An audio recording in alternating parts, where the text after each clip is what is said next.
Without further ado, I would like to welcome to the stage the Honourable Peter Batchelor, MP and Minister for the Arts.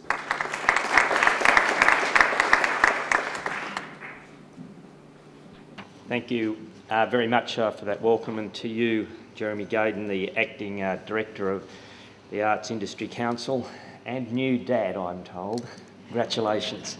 To my parliamentary colleagues, Ted Baillieu and Sue Pennicure, to leaders and practitioners of the arts sector here in Victoria. I'm very honoured to be here, and I'd like to join with Jeremy and Brooke in acknowledging the traditional owners of the land on which we are meeting, and pay my respects to their elders past and present. As Arts Minister, I find it a great honour to be here, and I'm very pleased that here in Victoria, and I guess it takes up something that Brooke said, that at the beginning, or just about at the beginning of our election campaign, you've got the representatives from the three parties prepared to talk about arts, a little bit in stark contrast to what happened at the national level in the recent election, where arts was invisible. So I'm pleased to be working with you and with my political opponents to make sure that arts is an important part in the upcoming state election here in Victoria.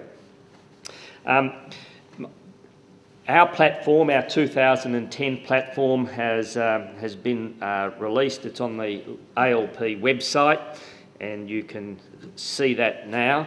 And our election policies and commitments, they of course will unfold during the formal part of the campaign as per usual. But I think in that context of what the mechanics of our policy announcements and developments in the 60-odd days ahead, it's important to understand that Victoria really is leading the nation in many fronts. And we do that especially in the arts. We have a dynamic and a progressive arts sector here in Victoria, and we believe that it's flourished under our government. Arts are important to Victorians because, just like how they respond to the footy, and that's important this week, Victorians turn up in very large numbers to arts experiences. That's happening with the Fringe at the moment, the largest response to a Fringe Festival in its history, and that just typifies what is happening across the arts spectrum here. So since we've taken office, we've tried to champion the arts at every turn, and it's been reflected or acknowledged by the Bureau of Statistics, which demonstrates or shows that Victoria has the highest cultural expenditure of all the states and territories.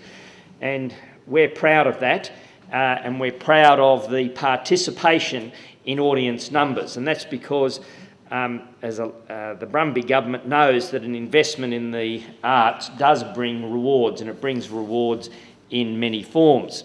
And as you heard from Brooke, that the arts is what makes people want to live in places like Melbourne, and artists are flocking here in ever-increasing numbers. And that's because Victoria has a strong history of being open to ideas, of being forward-looking. The arts play a key role in that, and that's why, as a government, we want to do all that we can to encourage that openness, to attract people here. And that's why our investment in the arts has almost doubled since we came to office.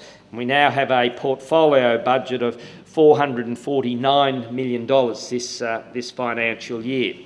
And we do that because our society reaps the rewards of this investment. They reap those rewards in spades, and we want to keep ploughing it back into the arts community. So in our 2010 platform, we've said that Labor is proud of the large, our flagship cultural institutions, and we will maintain their leading role as Australia's cultural powerhouses. And with our support, they have become very fine institutions indeed.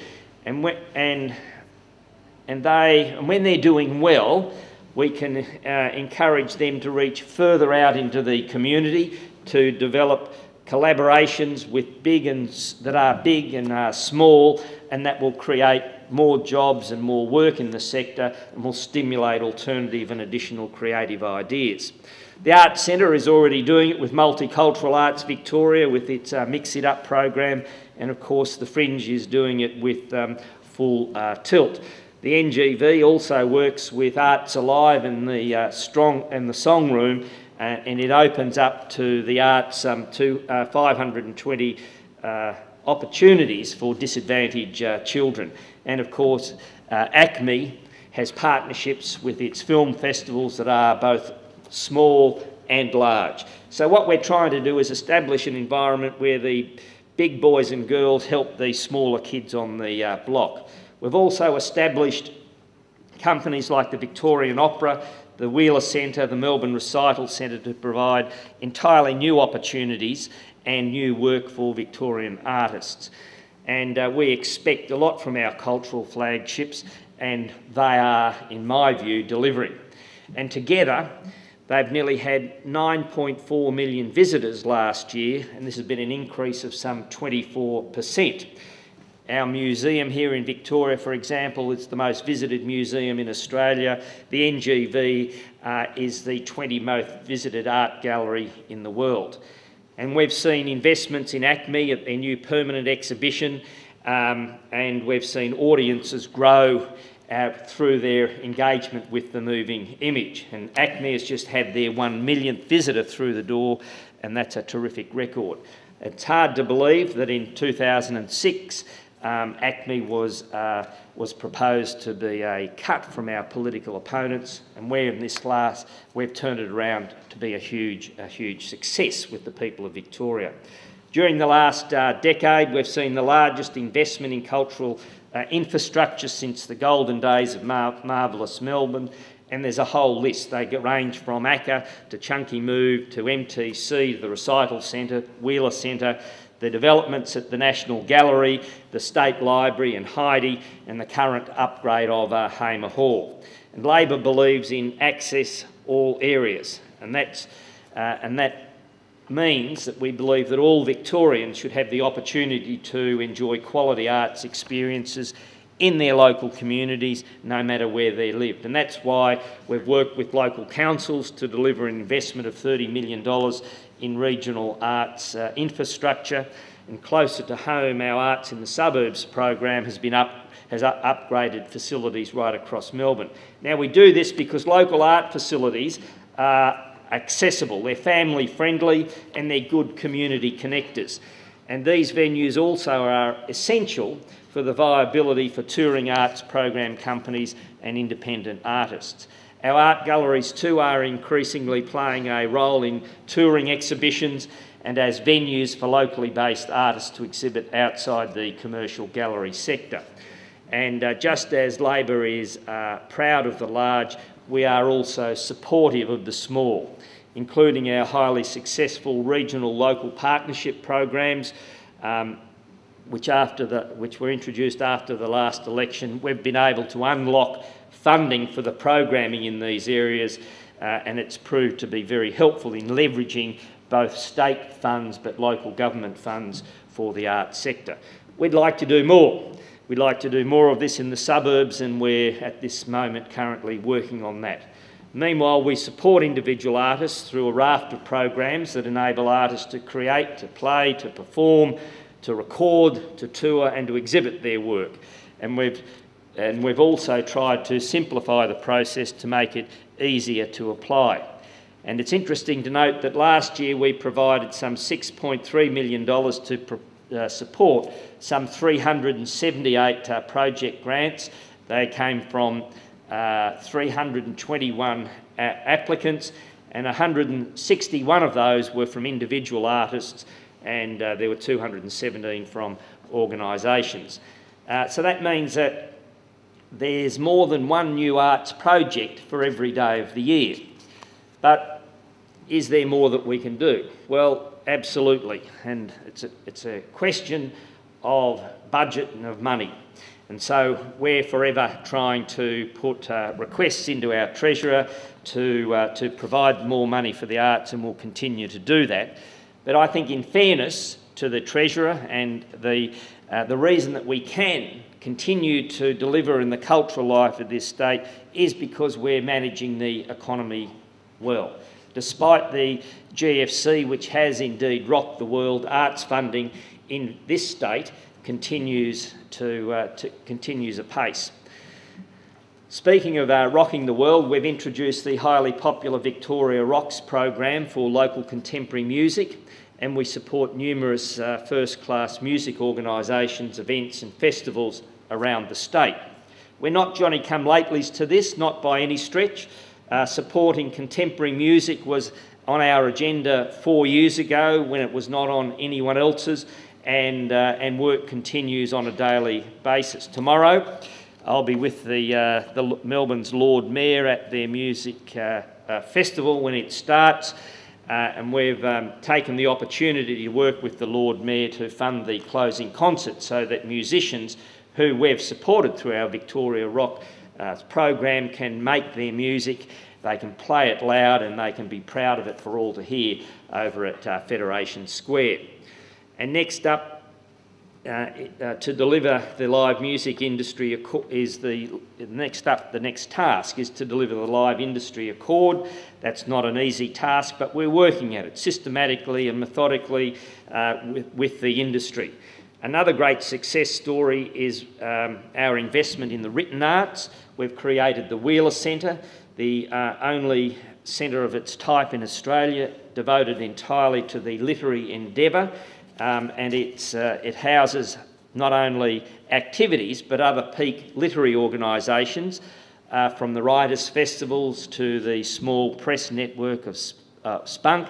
And already there are great signs that bringing together them at the one location creates something that is bigger than the sum of the individual parts. And this kind of a model that we believe could be applied to other areas of the arts, and we're looking at that too. We're not afraid of collaboration, and we think collaboration works well. However, we can't do everything at once, but if you look at the breadth of the real progress that's been made under Labor, you can, if you take a helicopter view and you look across the state, you can see that under Labor, arts is in safe hands. So since we took office, we've championed the arts, we've defended the arts, we've celebrated the arts at every turn. And the thing about the arts that it's very easy to talk, but it is a lot harder to walk it. And I'll be keen to listen from to hear what my political opponents have to say, because I think there's been far too little political discussion about the arts in the past. My reading of the arts policy reveals that there's very little that we're not already onto. I've been out in the field since the day I took over this portfolio, and my approach has been one of partnership, working with others to identify where the needs are and where the needs of the future will arise. I think the best role for ministers is to find them behind the scenes, working constructively with people to deliver the real outcomes. That's what we did with the Victorian College of the Arts, and that's what we're doing with live music.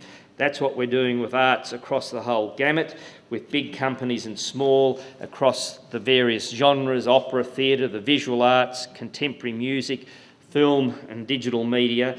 We're doing that with professionals, with art organisations and the community. We're doing it in the city and in the regions and the suburbs too, and we're doing it in the mainstream and on the fringes. We are there in partnership, supporting artists and the creative industries in this state. So come November, if we get the opportunity to form government, you can be sure that a vote for Labor is a vote for a sustainable and vibrant arts sector. Thank you.